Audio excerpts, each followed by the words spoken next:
I can't remember last time I had poutine. It's for me it's real good, but after 3 bites, I feel a bit heavy, and I'm like, oh, I don't know if I can eat more of that.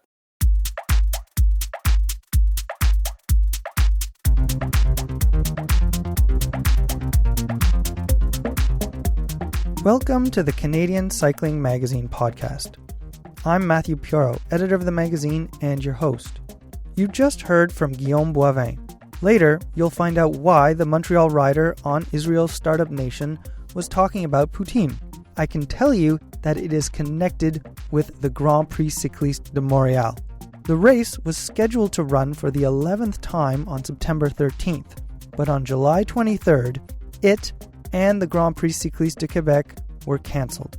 It seems inevitable now that those races wouldn't run in 2020. But back in May, when I spoke with Boivin and others connected with the events, there was a shred of hope that they would go on. Those discussions led to stories that show just how wide-ranging the influence of the Grand Prix have been, in ways both big and small. I've collected those stories here in this episode. They include negotiations with a former head of the UCI, race breakaways, and a trip to a Montreal Canadiens game. And yes, they even include poutine.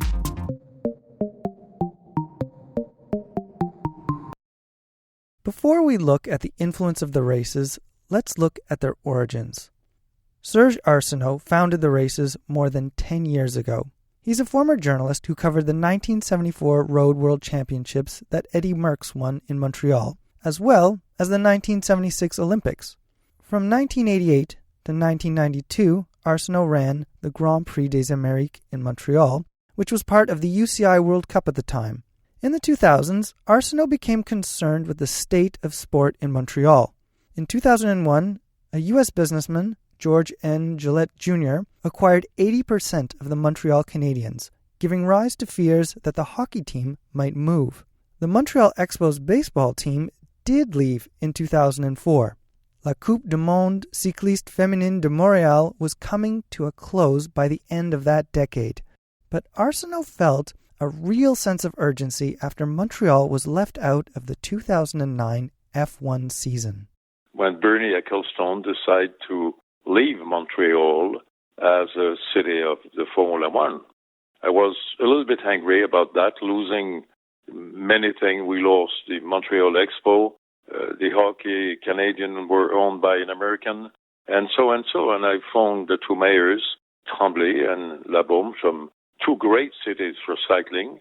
We're fortunate for that, Quebec and Montreal. And I said, guys, why don't we organize something that we own, that we could keep for years and years to come, and we'll be the one who will decide, and not the other people.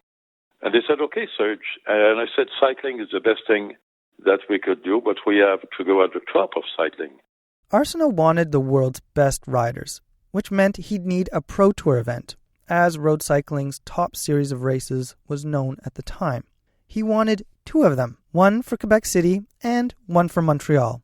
But Byzantine UCI rules, regulations, and traditions wouldn't allow for such upstart events in Canada. Arsenault had to negotiate hard with former UCI president Hein Verbruggen.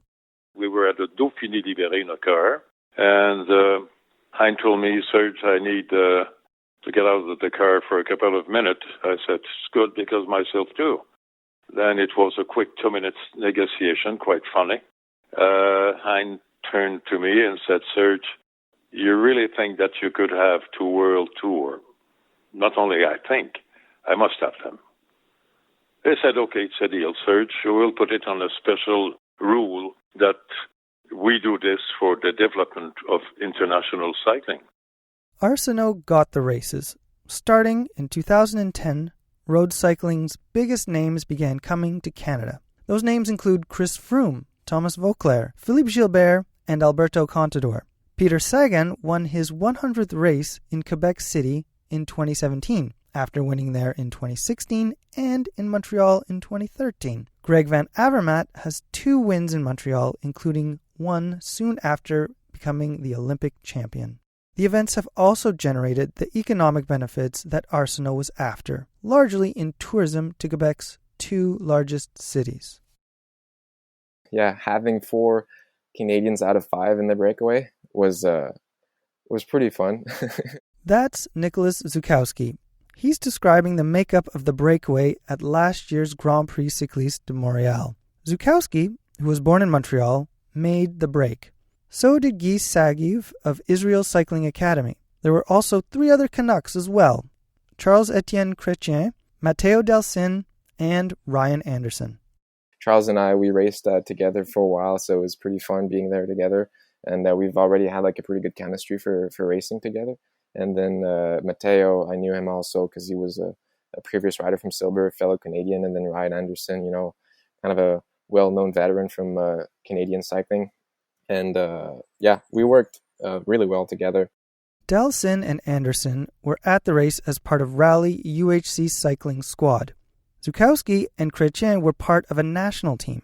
Every year, the Grands Prix Cyclistes de Québec and de Montréal feature a Canadian outfit. It's usually packed with young, up-and-coming riders who get their first tastes of top-level road competition. Sometimes they can do pretty well for themselves. In 2016, Ben Perry from St. Catharines, Ontario, won the KOM classification in Montreal. It required a physical performance like he had never done before. Perry had help from Ottawa's Delsin, who was on the national team that year. Both Perry and Delsin were on continental-level teams during the 2016 season. They both went on to higher-level outfits. In 2019, the national team was after the KOM jersey once again, up the climbs of Camillien-Oudway and Côte de la Polytechnique.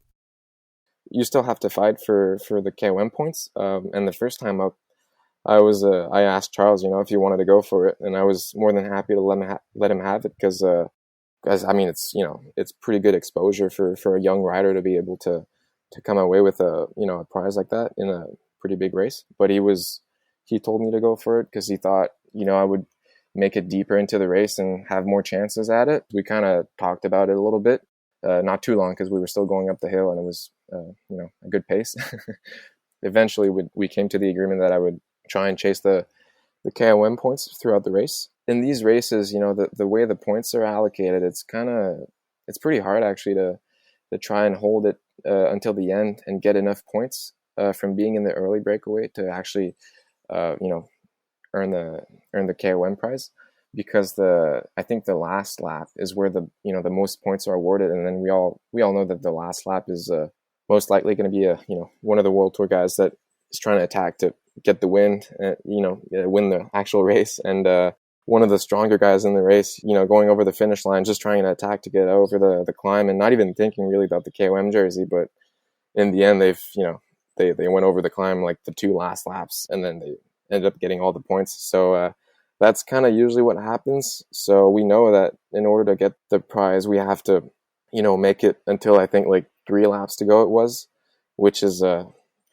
pretty hard when, the race in Montreal, they try to maybe sometimes split the race a little earlier. Teams will get organized sooner and, try and bring the early breakaway faster to open the race up a little more. So it's not like a typical sprint finish or, a little small group sprint finish. So that was kind of our worry and trying to stay away as long as we could to get over the climb at least, 3 laps to go.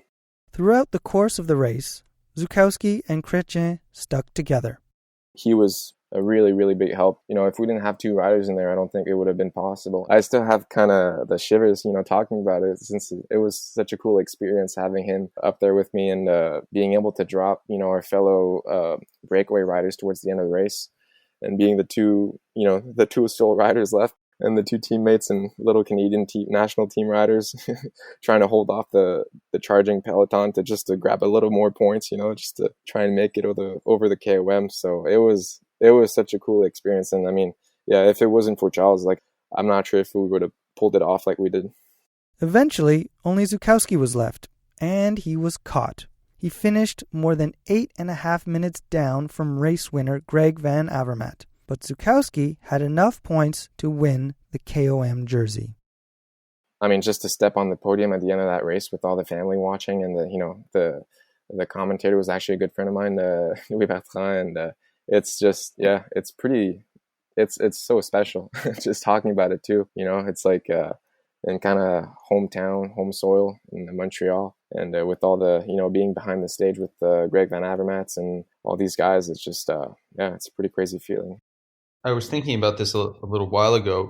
This past spring, Montrealer James Piccoli was thinking about the significance of the Grand Prix races. I genuinely think, and this sounds crazy, but I genuinely think if Grands Prix Cyclistes was never organized, like if the race never came to Canada, if, you know, there was never a World Tour race here, I might not be a professional cyclist right now.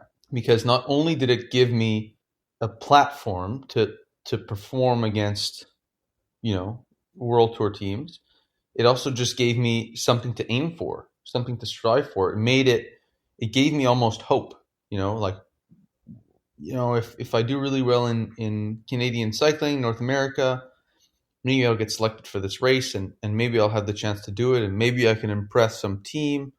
And, you know, it really did give me hope.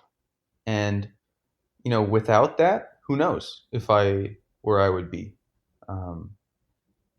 It would have made my journey a lot harder, but it might have even made it impossible. In 2018, Piccoli was included on the national team.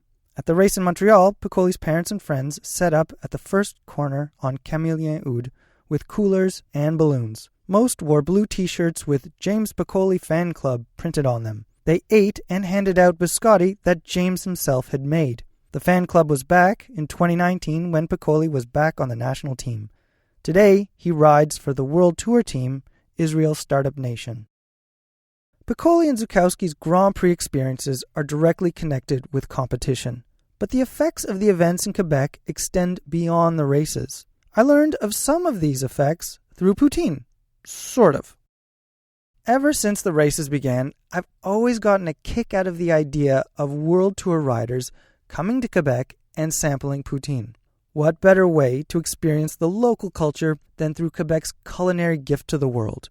The pros burn lots of calories, so why not get them through the delicious union of fries, gravy, and cheese curds? So, had any pros from outside of Quebec sampled poutine in La Belle Provence? I asked Piccoli if he knew of any. No, but I do have a really good story actually about World Tour riders in Montreal. It's not poutine, but my mom and my dad and I all went to go see the race, and we had watched the tour that year, and that was the year that Johnny Hoogerland crashed into a barbed wire fence. On stage 9 of the 2011 Tour de France, a French media car clipped Team Sky's Juan Antonio Flecha. His crash sent Johnny Hoogerland of Vacances Soleil DCM flying through the air and into that fence. Hoogerland, though, did end up finishing the full race despite the accident. It was one of the storylines of the tour that year.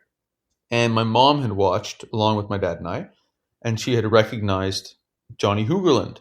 And we were sort of walking around the start area, and she saw him riding by. And so she said, "Hey, Johnny."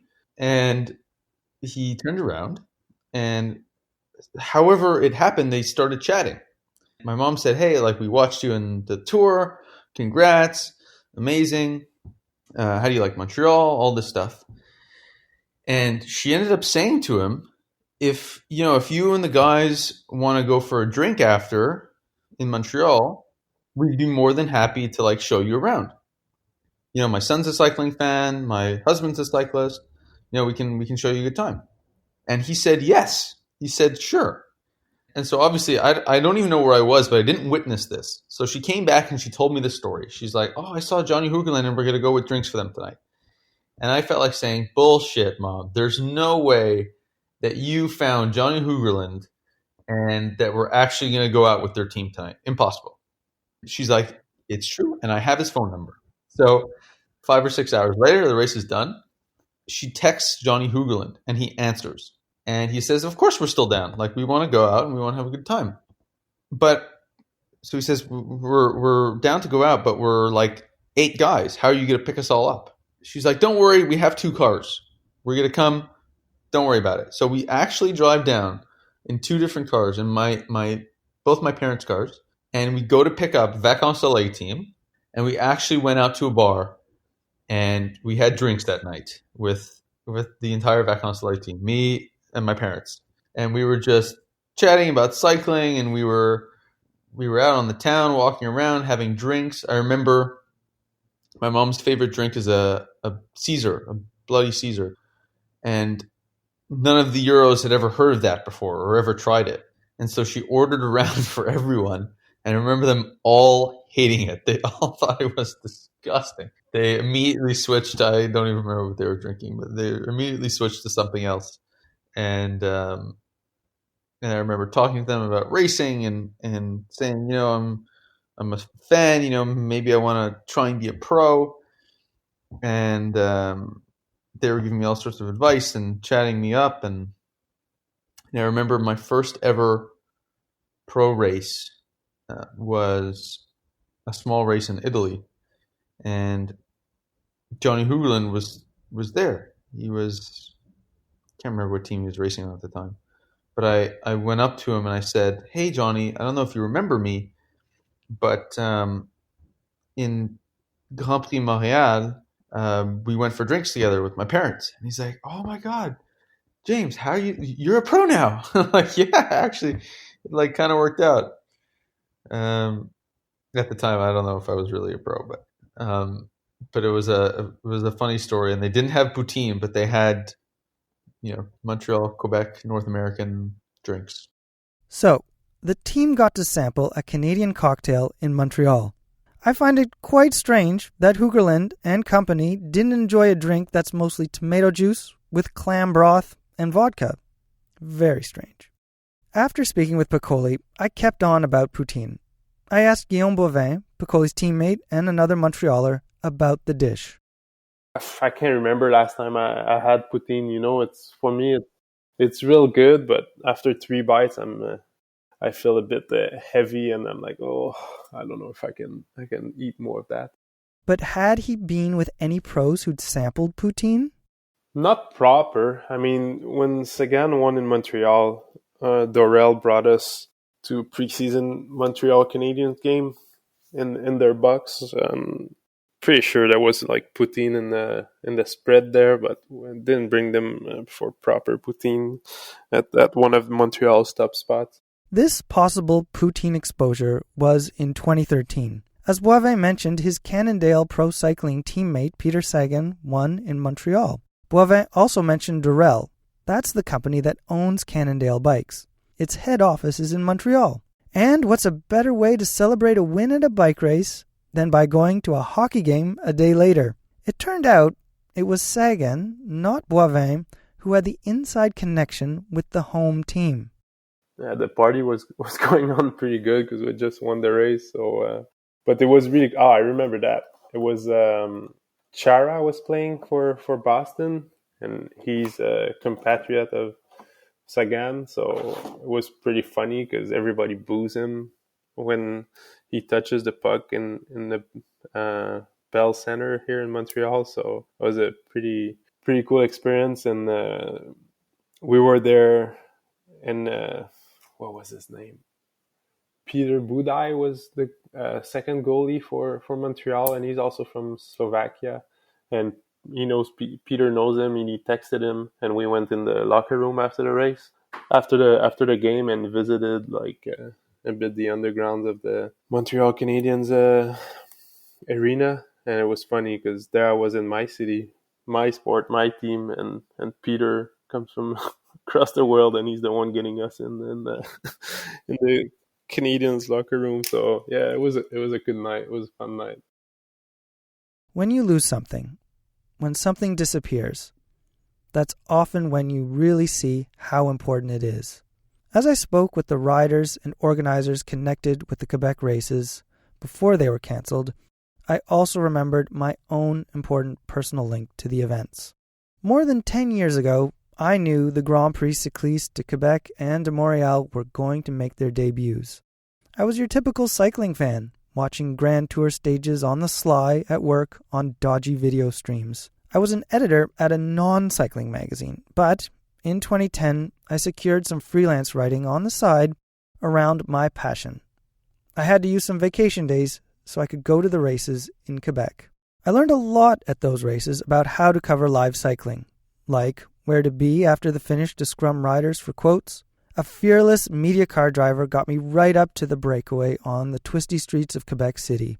In Montreal, I saw a young Peter Sagan come in second in a performance that alluded to what was ahead for the Slovakian rider. In 2011, I once again made sure that I kept some vacation days reserved for the Grands Prix. James Piccoli says he might not have become a pro rider without the Quebec races. If it weren't for those events, I probably would not be the editor of Canadian Cycling Magazine or hosting this podcast. Currently, the Grands Prix Cyclistes de Quebec and de Montréal are scheduled to return September 10th and 12th in 2021. I hope they do, because they mean a lot.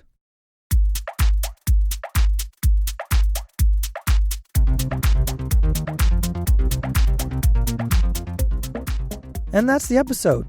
It's written and edited by me, Matthew Piaro. I had help from web editors Terry McCall and Lily Hanson-Gillis. The podcast is produced by Adam Killick. He composed the music too. Thanks to Ontario Creates for its support. And thank you for listening. Please rate and review the show. Ride safely, and I'll talk to you later.